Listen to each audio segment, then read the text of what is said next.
Whoever follows me will not walk in darkness, but will have the light of life, says the Lord.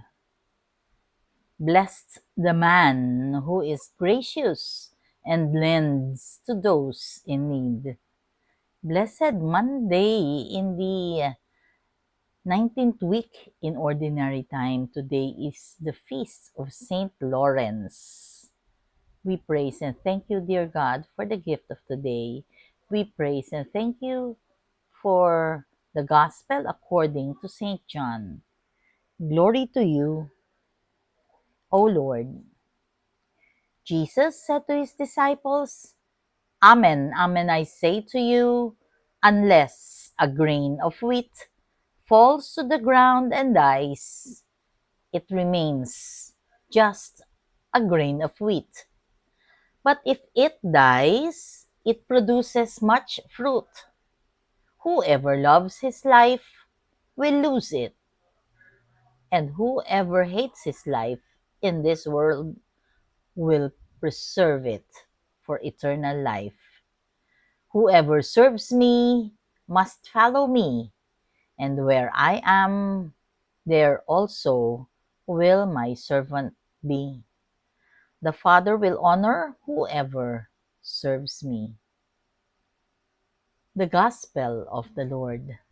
Praise to you, O Lord Jesus Christ.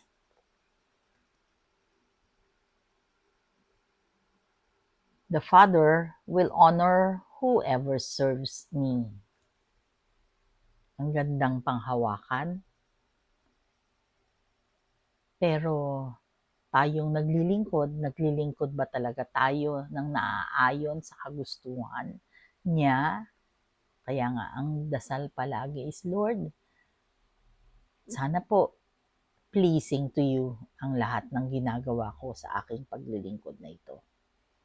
Una, sino ba si Saint Lawrence? Siya ay isa sa mga 7 deacons ng Rome during the reign of Pope Sixtus II. Siya daw ay famous for caring the poor and napaka-brave daw niya. Numerous martyrdom during the Christian persecution by the Roman Emperor. Siya daw ay nag-manage ng kaperahan ng simbahan at saka yung mga goods ng simbahan, and gave food and money to the poor, the widows, and the orphans. So, maawain siya, mahabagin,